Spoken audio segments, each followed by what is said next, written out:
I've got a guest in the studio, Gladys Jakachira. She wants to talk about being African, and she will tell us exactly what that is all about. But she is an entrepreneur and a definite global ambassador for being African. Gladys, good morning. Good morning. How are you doing? I'm great. You were saying you were a bit nervous. It's your first time on television? Yes, it is my first time on television live. Yeah? Welcome Yes. to ZTN. Thank you. What do you think of our view here? You like it? It's brilliant. It's sunny, it's beautiful.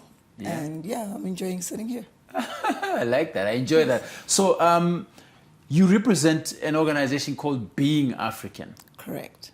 It's something that you have to acquire, being African. No, being African is... Or you just are African. No, being African is an identity. Mm-hmm. It has a lot to do with where you're born, how you're raised, your customs, your tradition, your identity. So it is at the core of who you are.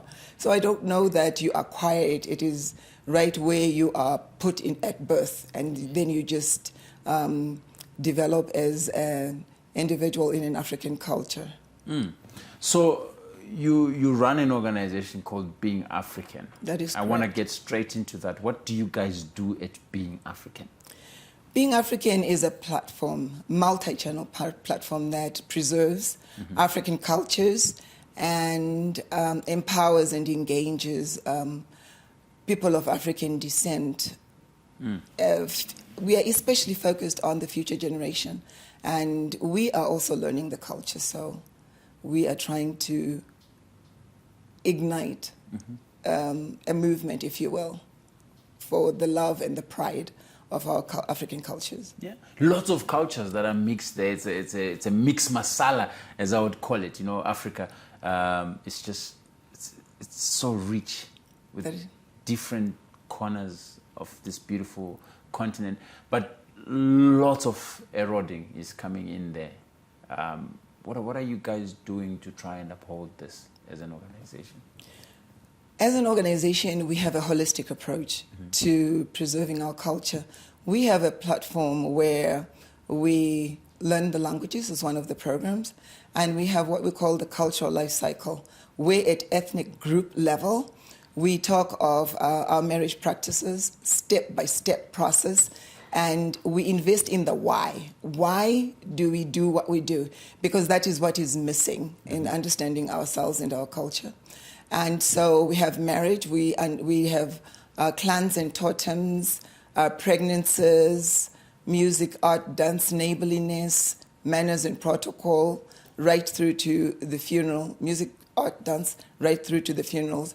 The reason why we have it at ethnic level is it is very difficult to tell, say, a Shona, who they are in fragmented sections of their cultures. So it is a comprehensive approach where somebody can go and relearn, discover, reconnect, understand their cultural background, and embrace their identity proudly. Mm-hmm. So you talk about this recollection and realignment of ourselves as Africans. Yes. Why should we care as youngsters out here? Oh, it's your survival. It's about identity. Because if you don't have identity, you can become anything to anyone. By that I mean identity is about confidence. Identity is about self-knowledge, self-worth, and awareness, and it's empowerment. So if you are not anchored in your cultural identity, then anyone can tell you who you are. So it is an issue of self-preservation and empowerment. So it is critical. So you've said here, I quote, if you lose your language, you become someone else's story. Can you perhaps explain what that means, elaborately? Language is very important, and language includes gestures. So in our African culture, in any culture really, you cannot fully understand and embrace your culture if you do not know your language. So the language piece is there are certain things you cannot understand when they're translated. And there's ancestral wisdom that we have to tap in, and it is in our native language. So what you lose essentially is that connection and that uniqueness. You become vanilla, you're not interesting, because what language gives you is you're adding, if that is foundational, and your language allows you to be uniquely placed, to be empowered, to be different in this world that is pursuing authentic approaches in sense of an awareness of who we are. We need to retain and preserve our languages, because without the languages, our culture is dying. So I think I'm one of the privileged young people in the country to sort of understand, that in its essence. We have 16 languages in this beautiful land. Of course, the 16th being sign language. And not too many youngsters can speak more than 3 of these languages. What can we do to try and instill that importance into this? I have children of my own. I speak 12 of the 16, but they struggle to even speak maybe 2. You have to enforce it. What can we do to encourage that sort of progression in their lives, where they actually understand who they are and why they need to learn their own languages? Well, congratulations. you know so many languages. That makes you very unique and very different, because you are invested in your children learning a second language. What we are observing is that children your age, most of them only speak English now. So the responsibility, I think, is on the parent groups to have a mindset to understand the value and what is at risk if we lose our languages. Because when you lose your language and you don't understand the importance of it, it means we are collectively agreeing on allowing our cultures to be lost, to erase who we are, our identity as a people. So what can we do? We can start by having conversations about what is at loss.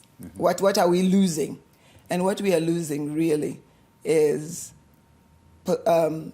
cohesiveness as a people. We are losing power as a people. And that level of power is when your kids grow up and they go into the corporate world, say in diaspora, for instance, or anywhere else in the world. When you go into a meeting, because they don't have an anchoring, because they don't have their languages, because they are not valued, we are not telling them that this is important, that's why they don't know the languages, they end up being a little bit of Japanese, a little bit of British, a little bit of, Indian, because whoever is giving them favor is who they get attached to. So they become adrift. They become fragmented. A weak cocktail. Exactly. Very fragmented, very adrift, very lost. So before I let you go, Gladys, if perhaps you can just give us the activities that you guys do, or what it is that you guys do on a daily at Being African. If should somebody want to be a part of you guys, how do they reach out to you? We have a website, beingafrican.org, and on a daily basis you can send us an email. But where we need support the most is collaboration. Being African is not an organization, it's a mission. It's a movement where everybody can join and we can do this together. We can co-create, we can collaborate, because if we don't bring our expertise collectively as an African people, contribute, volunteer to make sure that this is successful, then we are saying one resounding statement that we are willing to die as a people, and it is okay. I mean, maybe death is too strong, but we are willing to be dismissed. I'm trying to find pieces within your articulants, You know, it's so great, but I'm trying to figure out, is it because of exposure from outside of Africa, or you've just been here in Africa and you just decided, guys, we have to be African? What inspired you to get there? Diaspora. Diaspora. Yeah, I live in the United States and I have 3 kids. And what I noticed is I'm an adult and I'm very aware and appreciative of my cultural upbringing, but it is nearly impossible, it was at least for my household, for our family, to teach our kids their cultural identity, their history in a significant way. So what we ended up observing is that they were exposed to a little bit of that culture, a little bit of this culture, and a little bit of that culture. But what it exposed is they didn't belong to any of those cultures. And so the pain points of raising children who are anchorless and who do not know who they are was problematic for me. It was really painful. So being African was inevitable, because if you don't know your identity, abuse is inevitable. Okay. So thank you so much for joining us and for talking to us. But perhaps, how do we find you, or where do we find you? Are there any contact details that you want to leave with us, that people can be part of this movement of being African? Definitely. Our email, info@beingafrican.org, is a great way of contacting us. And we have webinars and a lot of Zoom meetings that are coming up. But I do want to mention that we are starting a book club. Okay. We are going to read our own books, learn our own history, support our own authors, and be authentically ourselves, because if we don't, we have a reputation of not reading. I want to be bold and go as far as saying Africans do read. And we would like to start with a book by Professor Mandivamba Rukuni. And incidentally, the title of the book is Being African. And what that book does, it articulates the value of the family in the Shona culture, of the community in the Shona culture, and ultimately how that affects your very essence, your existence. It affects how you perform at work. It informs that. It informs how your perspective in the world, if you're anchored in the teachings that are in this book. So I highly recommend that people buy his book, Being African, because there are so many nuggets in that book, and it's very well written. Well, it's beingafrican.org. That's the website there. You can catch them there. And of course, you can email them on info@beingafrican.org. Thank you so much, Gladys, for making time. We really appreciate you. I hope you're enjoying the Zimbabwean sun.